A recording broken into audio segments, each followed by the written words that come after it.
మీడియాకు సంబంధించి దాడులపై RTC bus stand వద్ద గల అంబేద్కర్ విగ్రహానికి పూలమాలలు వేసి వినతి పత్రం సమర్పించారు మన తిరుపతి ప్రెస్ క్లబ్ సభ్యులు.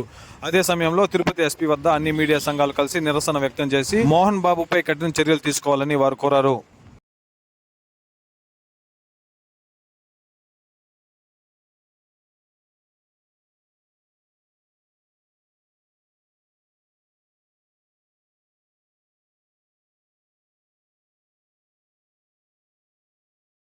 ప్రశ్నించేవాడే ఉండడు కాబట్టి ఇలాంటి ప్రశ్నించ గొంతుకుని నొక్కే ప్రయత్నం జరిగిన సందర్భంలో ఖచ్చితంగా ప్రభుత్వాలు చాలా సీరియస్గా వివరించాల్సిన అవసరం ఉంది. మోహన్ బాబు వెంటనే బేషరతుగా క్షమాపణ చెప్పడంతో పాటు ఆయనపై తెలంగాణ పోలీసులు వెంటనే కఠిన చర్యలు తీసుకోవాలి.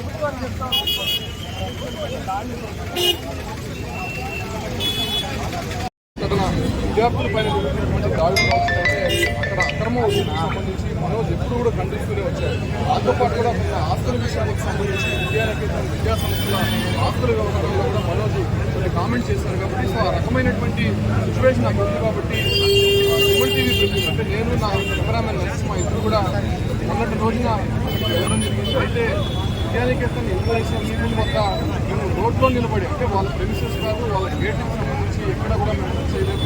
కేవలం రోడ్లో నిలబడి కవరేజ్ చేస్తుండగా ఒక్కసారిగా ఉన్నటువంటి బౌన్సర్స్ మొదటగా పిలుచుగా ప్రయత్నించారు. మేము ఎందుకు కవర్ చేయకుండా రోడ్లో నిలబడుతున్నాము, ఎటువంటి ఇబ్బంది చెప్పినప్పటికీ కూడా కొంతమంది అగంతకులు వచ్చినటువంటి వాళ్ళు పూర్తిగా మద్యం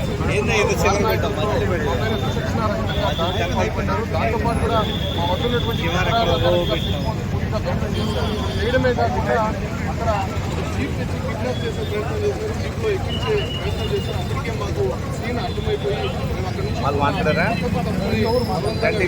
అయినప్పటికీ కూడా సిబ్బంది స్కూల్ లోపలికి బలవంతంగా తీసుకుని వెళ్ళి దాదాపు ఒక గంట సేపు నిర్బంధించారు. మమ్మల్ని నానా పూజలు పెట్టారు. అక్కడ ఉన్నటువంటి కర్ణాటక ఎక్స్ సర్వీస్ మ్యాన్ అనేటువంటి ఒక వ్యక్తి అతను ఎక్స్ సర్వీస్ మ్యాన్ అనేటువంటి విషయాన్ని కూడా మర్చిపోయి మిమ్మల్ని చంపేస్తాము, ఇక్కడ జరిగినటువంటి ఘటనని బయటికి చెప్తే ఖచ్చితంగా మేము అందుకుంటామనేటువంటి విషయాలు పైన బెదిరిస్తూ వచ్చారు. అటువంటి ప్రొఫెసర్స్ అఫీషియల్స్ అంటే కాలేజీలో పనిచేసేటువంటి హీరోలో ఉన్నటువంటి వారంతా కూడా బండ పంచుకుంటున్నారు.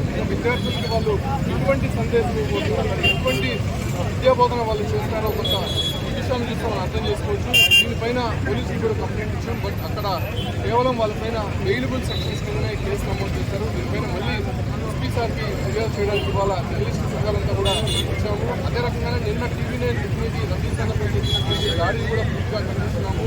బహిరంగంగానే ఒక వ్యక్తి అంటే మోహన్ బాబు అంటే హీరోలో ఉన్నటువంటి వ్యక్తి ఒక రాజ్యసభ సభ్యులు అష్టగా దాడి చేయడానికి పూర్తిగా ఖండిస్తున్నాం. ఖచ్చితంగా మోహన్ బాబు అదే రకంగా వాళ్ళ దేశంలో అనుసరణ చేస్తున్నటువంటి దాడిని అరికట్టాలని వాటిపైన కఠిన చర్యలు తీసుకోవడానికి